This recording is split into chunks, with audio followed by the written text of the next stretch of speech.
Hello বন্ধুরা, good afternoon. আজকে আমি একটা নতুন রেসিপি নিয়ে এসেছি। দেখো, চিংড়ি মাছ বড়ি দিয়ে মাছের টক। দেখো, এখানে কুমড়ো বেগুন কেটে নিয়েছি ছোটো ছোটো করে। কুমড়ো বেগুন মূলো সব কেটে নিয়েছি। কড়াইতে তেল দিয়েছি, দিয়ে ওকে চিংড়ি মাছটাকে ভেজে নিচ্ছি। ছোটো ছোটো চিংড়ি মাছ দিয়ে বড়ি দিয়ে টক করলে সবজি এত সুন্দর খেতে লাগে না, আমার এখনই জিভে জল চলে আসছে।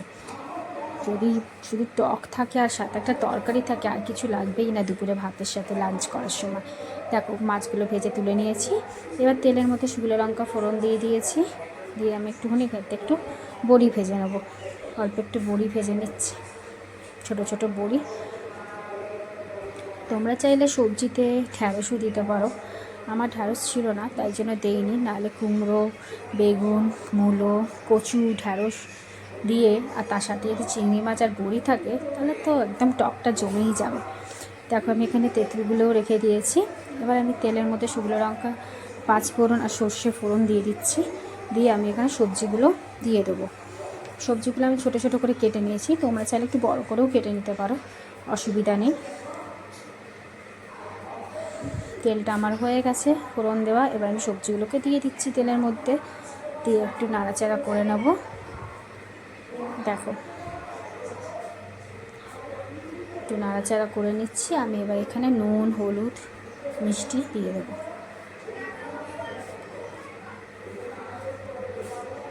এখানে আমি নুন দিয়ে দিচ্ছি, 1 চামচ নুন দিয়ে দিলাম। তোমরা যতটা সবজি করবে সেই হিসাবে পরিমাণ মতো নুন হলুদ দেবে।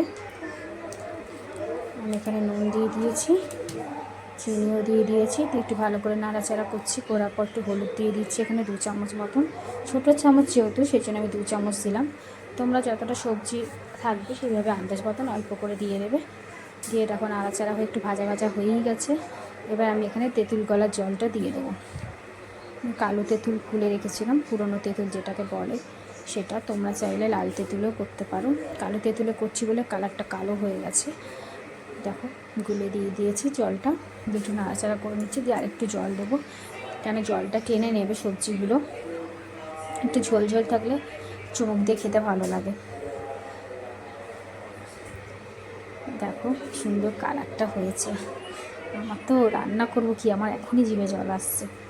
দেখো, আমি দিয়ে দিলাম আর একটু জল দিয়ে। এবার আমি এর মধ্যে মাছ আর বড়িগুলো দিয়ে দেবো, দিয়ে ঢাকা দিয়ে দেবো ফোটার জন্য। মাছ বড়িগুলো দিয়ে দিয়েছি। এই দেখো, মাছ বড়িগুলো দেখতেই পাচ্ছ। জলও দিয়ে দিয়েছি, এখানে মিষ্টি নুন একেবারেই সব দেওয়া হয়ে গেছে। ঢাকা দিয়ে দিয়েছিলাম, ফুটেও গেছে। টকটা আমার রেডি। তোমাদের যদি এই রেসিপিটা ভালো লাগে তাহলে চটপট কমেন্ট করে লাইক করে জানিয়ে দাও, আর শেয়ারও করে দিও, বাড়িতেও বানিয়ে ফেলো। দেখো কি সুন্দর হয়েছে কালারটা। ডান আমার চিংড়ি মাছ বড়ি দিয়ে মাছের টক।